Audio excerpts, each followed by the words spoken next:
নমস্কাৰ আপোনালোকক স্বাগতম জনাইছোঁ অন্য এটা ভিডিঅ'ৰ মাজতে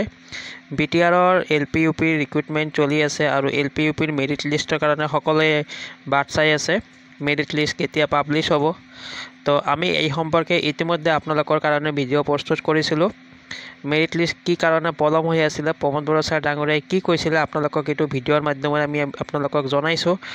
লগতে সেইদিনা অৰ্থাৎ যোৱা শুক্ৰবাৰ দিনা প্ৰমোদ বড়ো ছাৰ ডাঙৰীয়াই আৰু এটা মন্তব্য ৰাখিছিলে যে অহা 3 পৰা 4 দিনৰ ভিতৰতে এই এলপিইউপি ৰিক্ৰুটমেণ্টৰ কাম সম্পন্ন কৰা হ'ব এইটো শুক্ৰবাৰ দিনা তেখেতে সাংবাদিকৰ আগত কৈছিলে আৰু যেহেতু আজি ৰবিবাৰ কালি সোমবাৰ আজি 17 আগষ্ট কালি 18 আগষ্ট আৰু এতিয়া যিকোনো সময়তে বা অহা সপ্তাহতে ইলেকশ্যনৰ ডেট ঘোষণা কৰিব পাৰে ইলেকশ্যন কমিশ্যনাৰে যেহেতু আমাৰ বিটিআৰত ইলেকশ্যন হ'বলৈ গৈ আছে ছেপ্টেম্বৰ মাহতে হ'ব পাৰে তো গতিকে এতিয়া খুব সময় নিচেই কম কিয়নো যিকোনো সময়তে যদি ইলেকশ্যনৰ ডেট ঘোষণা কৰে তেতিয়া কোড অফ কণ্ডাক্ট লাগি যাব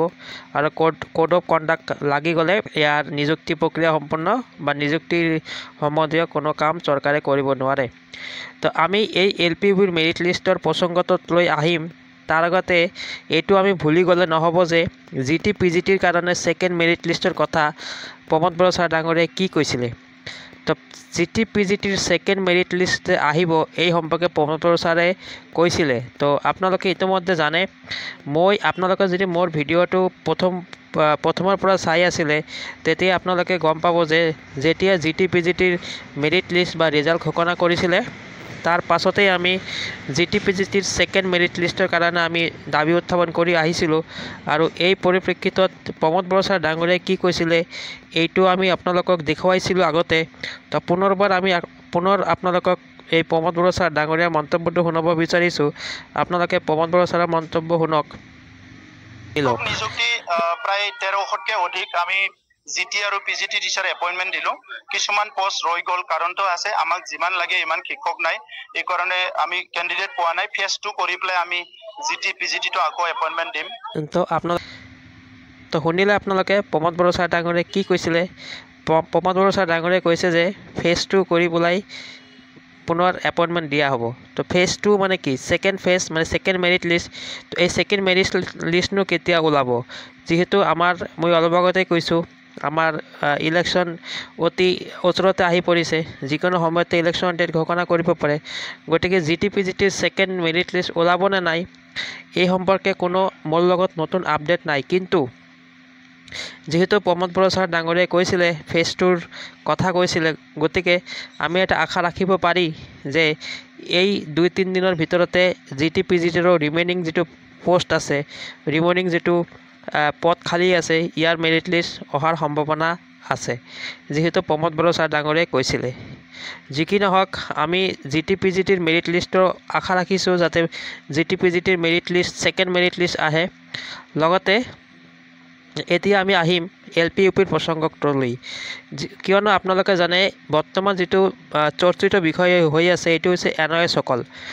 এনঅএছসকলক ইয়াতে ইনক্লুড কৰিব নে নাই এই সম্পৰ্কে এটা ৰিউমাৰ চলি আছে বহুতে কৈ আছে এনঅএছসকলক ইয়াৰ পৰা ইয়াতে ইনক্লুড কৰা হোৱা নাই বা ইয়াতে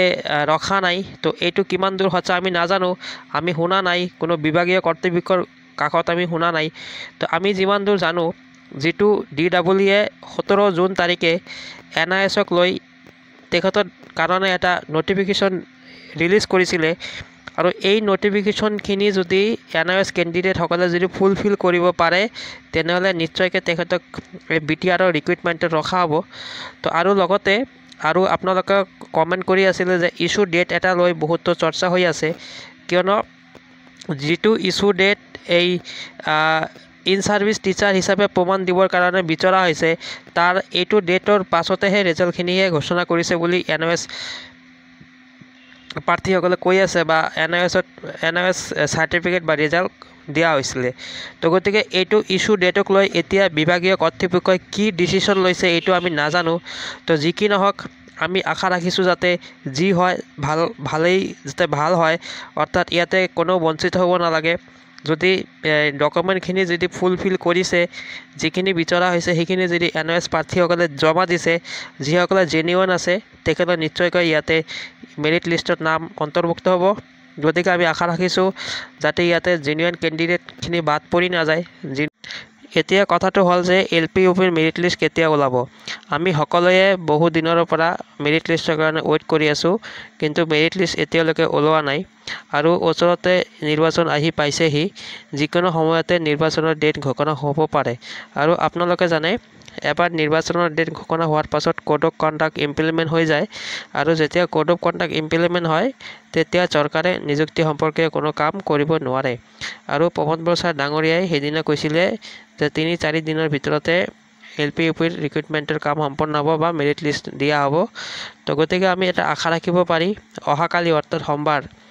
অহাকালি মেৰিট লিষ্ট ওলোৱাৰ পূৰ্ণ সম্ভাৱনা আছে। আমি যিমান দূৰ খবৰ লাভ কৰিছোঁ, আৰু এইটো অহাকালি বা পৰহি যে মেৰিট লিষ্ট ওলাব এইটো মেছেজ বা এইটো